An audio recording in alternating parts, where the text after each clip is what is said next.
यकीन ही नहीं करता। एक पीरियड था जब इनके तीनों फॉर्मेट में 50 प्लस की एवरेज थी जी।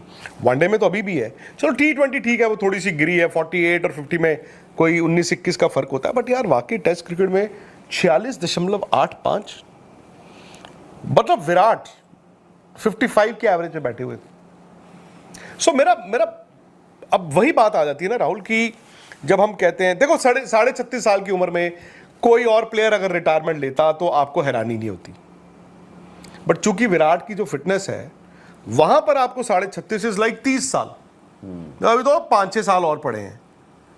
और याद है आपको, हम पिछले साल बात करते थे कि ये फिजिकल फिटनेस वजह नहीं बनेगी, वो जो मेंटल स्ट्रेन है, जो बर्नआउट वाली बात आती है, वो एक स्टेज बनेगा।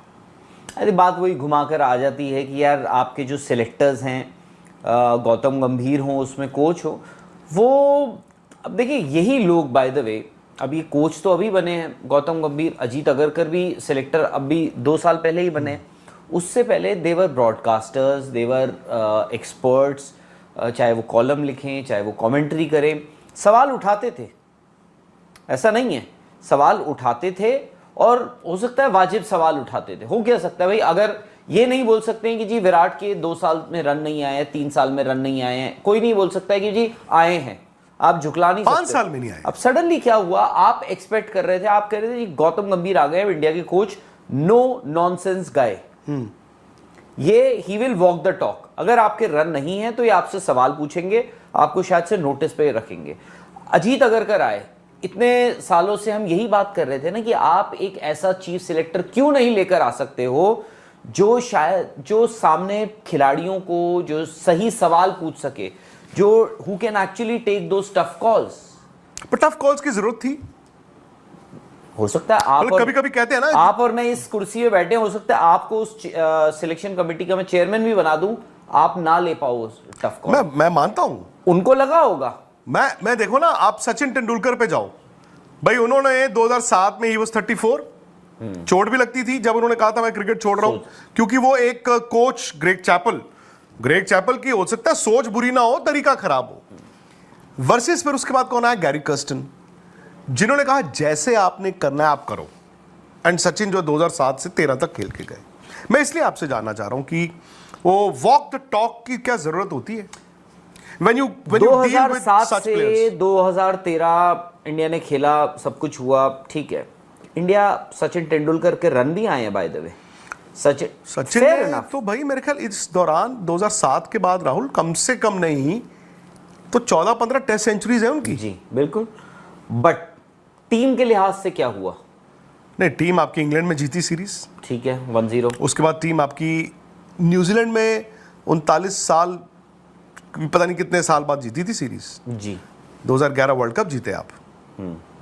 उसके बाद आप मतलब और क्या, मतलब उस टाइम पे था ऑस्ट्रेलिया में भी बाय द वे 7-8 इंडिया हारा, जस्टिफाइड है, हारा, बट नहीं मैं कह रहा हूं जस्टिफाइड इंडिया है, could have drawn the series, justified है कि सचिन तेंदुलकर ने कंटिन्यू किया, बट अब वही बात है कि आप सचिन तेंदुलकर का वो फेज नहीं आया। अब बात वही है, जब आपके रन नहीं आ रहे थे आपसे, और सीधी सी बात है, चाहे आई थिंक उन्होंने ये बता दिया है आज कि जी ठीक है विराट कोहली शायद से पिनेकल पे होंगे, बट आपके सिलेक्टर्स ने द डे, और पता नहीं सिडनी टेस्ट मैच हुआ, वो सीरीज हुई, टेस्ट सीरीज हुई, मैं वही कह रहा था कि आप कोई एश्योरेंस देने को राजी नहीं थे कि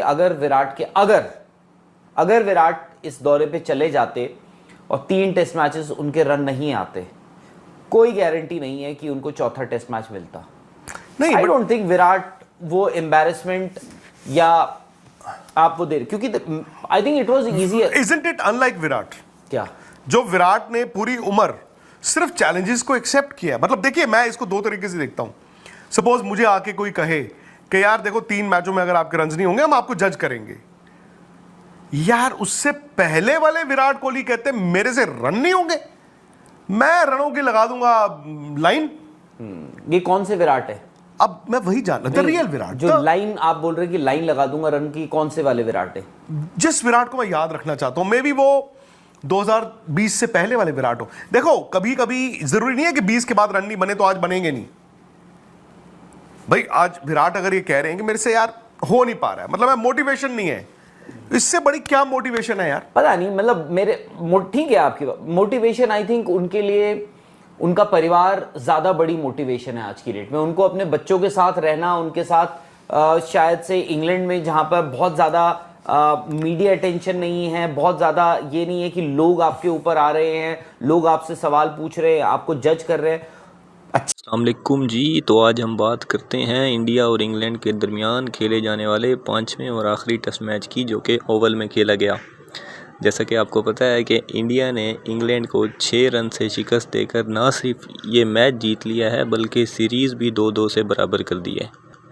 इससे पहले इंग्लैंड ये सीरीज़ 2-1 से लीड कर रहा था, लेकिन इंडिया ने ये टेस्ट मैच जीत कर ना सिर्फ ये मैच जीता है बल्कि सीरीज़ भी 2-2 से बराबर कर दी है। कप्तान शुभमन गिल, जिनको विराट कोहली और रोहित शर्मा की रिटायरमेंट के बाद जिम्मेदारी सौंपी गई थी टीम को लीड करने की, उनके लिए एक प्राउड मोमेंट था। अगर हम बात करें 5वें दिन के खेल की, तो जब 5वें दिन के खेल का आगाज़ हुआ तो इंग्लैंड को जीत के लिए सिर्फ 35 रन चाहिए थे, जबकि उनकी 4 विकेटें उनके पास थीं, और इंडिया को जीत के लिए 4 विकेटें चाहिए थीं। और ऐसा लग रहा था कि शायद इंग्लैंड ये मैच जीत जाएगा, लेकिन इंडियन बॉलर्स ने क्या ही कमाल बॉलिंग की है। मोहम्मद सिराज और प्रसिद्ध कृष्णा की बॉलिंग का इंग्लैंड के पास कोई जवाब नहीं था। इससे पहले जब इंडिया ने इंग्लैंड को 374 रन्स का टारगेट दिया था जीतने के लिए, तो ऐसा लग रहा था कि पिच मुश्किल है बैटिंग के लिए और शायद ये मैच इंडिया जीत जाएगा। लेकिन फिर चौथे दिन जो रूट और हैरी ब्रूक की शानदार सेंचुरियों की वजह से ऐसा लग रहा था कि शायद ये मैच इंडिया के हाथ से निकल गया है और ये शायद सीरीज़ भी इंडिया के हाथ से चली जाएगी। लेकिन फिर शुरू हुआ इंडिया का शानदार बॉलिंग अटैक, जिसको लीड किया मोहम्मद सिराज ने और उनका भरपूर साथ दिया प्रसिद्ध कृष्णा ने। मोहम्मद सिराज ने इस टेस्ट मैच में मजमूई तौर पर 9 विकेटें हासिल की, जिसमें उन्होंने 5 विकेटें दूसरे इनिंग्स में जबकि 4 विकेटें पहली इनिंग में हासिल की।